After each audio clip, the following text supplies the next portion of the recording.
जय हिंद। पिछली क्लास में हमने प्रमुख यौगिकों के सूत्र के बारे में चर्चा कर चुके हैं। आज हम चर्चा करेंगे कक्षा 10वीं के अंदर जो भी फुल फॉर्म पूछे जाते हैं उनके बारे में। तो एक बार मैं शॉर्ट में लेकर देखते हैं। सबसे पहले है पीवीसी। पीवीसी का मतलब होता है पॉलीवाइनिल क्लोराइड।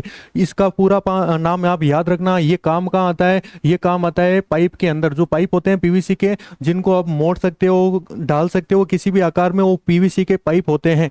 बात कर लेते हैं सीएनजी के बारे में। तो सीएनजी का फुल फॉर्म है संपीड़ित प्राकृतिक गैस। और ये काम कहाँ आती है? ये काम आती है आपके वाहनों के अंदर। ठीक है, ये काम आती है वाहनों के अंदर। जो फ्यूल है वो संपीड़ित प्राकृतिक गैस मतलब सीएनजी उसमें भरी जाती है, जो कि सबसे कम प्रदूषण फैलाता है। पेट्रोल डीजल की गाड़ियां ज्यादा प्रदूषण करेगी और सीएनजी प्रदूषण कम करती है। और सीएनजी के बारे में एक चीज और याद रखो, इसका जो मुख्य घटक है वो कौन सा है? मीथेन है। सबसे ज्यादा मीथेन गैस इसमें सबसे ज्यादा आपको मिलेगी। तीसरा है सीएफसी। सीएफसी का फुल फॉर्म है क्लोरोफ्लोरोकार्बन। और ये क्लोरोफ्लोरोकार्बन क्या करेगा? ये क्या करता है? जो हमारी ओजोन है, हमारी ओजोन को क्या करेगा? नष्ट करता है। जिस कारण से क्या होगा? ओजोन परत अगर हटेगी तो पृथ्वी का जो सुरक्षा कवच है वो भी हट जाएगा। और सूर्य से आने वाली जो पराबैंगनी किरणें हैं वो सीधा आपकी त्वचा पर आएगी। और त्वचा पर आने के कारण आपको त्वचा का कैंसर हो सकता है। किसके कारण हो सकता है? क्लोरोफ्लोरोकार्बन के कारण। कैसे होगा? ये क्या करेगा? ओजोन को मार देगा, खत्म कर देगा। और ओजोन हमारी सुरक्षा करता है। चलो, अगला है यूएनईपी। इसका नाम है संयुक्त राष्ट्र पर्यावरण कार्यक्रम। ये क्या करता है? पर्यावरण के बारे में जो भी जानकारी है, पर्यावरण को कैसे सही रखना है, प्रदूषण कैसे कम करना है, या फिर जलवायु कैसे कैसे परिवर्तन होते हैं, उसका एक संगठन बना हुआ है संयुक्त राष्ट्र के द्वारा। ठीक है। अगला है एमआरआई। एमआरआई क्या किया जाता है? चुंबकीय अनुनाद प्रतिबंधन। मतलब जो हमारे शरीर के जो आंतरिक प्रतिबिंब है उसको प्राप्त करने के लिए इसका यूज किया जाता है। जैसे कि मैं आपको बता दूं, जैसे मस्तिष्क है तो मस्तिष्क की आपको अंदर की जांच आपको पता करना है कि भाई क्या गड़बड़ है क्या नहीं है, तो आप क्या करते हो? उसकी एमआरआई कराते हो। अगला चलते हैं। अगला क्या है? देखो, अगला है एड्स। एड्स अर्जित प्रतिरक्षा अल्पता सिंड्रोम, जिसको अपन क्या बोलते हैं? Acquired immuno deficiency syndrome. ये क्या करता है? ये एचआईवी के कारण होता है। ठीक है। और ये एक प्रकार का जो यौन संपर्क है असुरक्षित, उसके द्वारा फैला जा सकता है। या फिर जो सुई है एक दूसरे के अगर लग गई तो आपको एड्स वगैरह हो सकता है।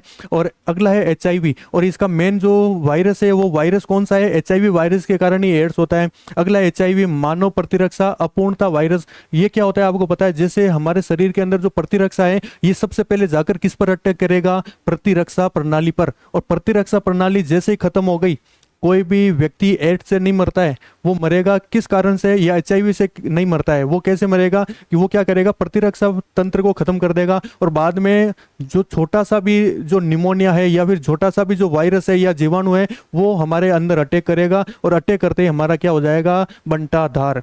ठीक है। अगला है एटीपी, एडिनोसिन ट्राइफॉस्फेट और एडीपी। ये दोनों एक साथ याद करना। एडिनोसिन डाइफॉस्फेट, दोनों में क्या अंतर है? इधर ट्राई, ट्राई का मतलब इसमें फास्फेट कितने हैं? दो। डाई का मतलब कितने फास्फेट है? दो, सॉरी तीन। और इसमें कितने हो जाएंगे? दो हो जाएंगे।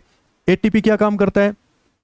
जो शरीर के अंदर जो कोशिका होती है, कोशिका के अंदर होता है माइटोकॉन्ड्रिया। और माइटोकॉन्ड्रिया क्या करती है? ऊर्जा को एटीपी के रूप में बनाती है। ये बनाती है ज्यादा ऊर्जा, क्योंकि इसमें फास्फेट कितने हैं? तीन। और ये बनाती है कम ऊर्जा, जिसको अपन बोलते हैं डाई, जिसमें फास्फेट कितने हैं? दो। ठीक है, दोनों एक ही चीज है। थोड़ा सा ये ज्यादा ऊर्जा बनाता है, ये थोड़ा कम बनाता है। अगला है सबसे लास्ट हुआ एलपीजी, द्रवीकृत पेट्रोलियम गैस। सबसे पहले इसका यूज कहाँ क्या किया जाता है? लिक्विफाइड पेट्रोलियम गैस का यूज किया जाता है। घरों के अंदर जो भी सिलेंडर वगैरह आप जो काम ले रहे हो वो आपके एलपीजी गैस ही है।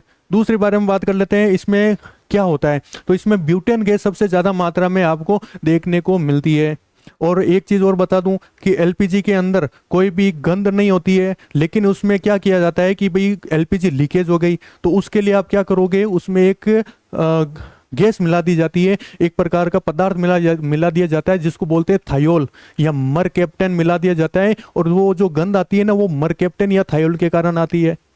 एक चीज और बता दूं, जब एलपीजी को स्टोर किया जाता है तो दाब बहुत हाई प्रेशर पर और बहुत ही कम टेम्परेचर, मतलब इसमें क्या किया जाएगा? टेम्परेचर एकदम कम कर दिया और प्रेशर क्या कर दिया?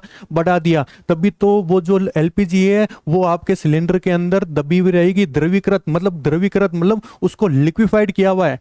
ये लिक्विड पेट्रोलियम गैस नहीं है, ये लिक्विफाइड मतलब द्रवीकरण जबरदस्ती किया हुआ है।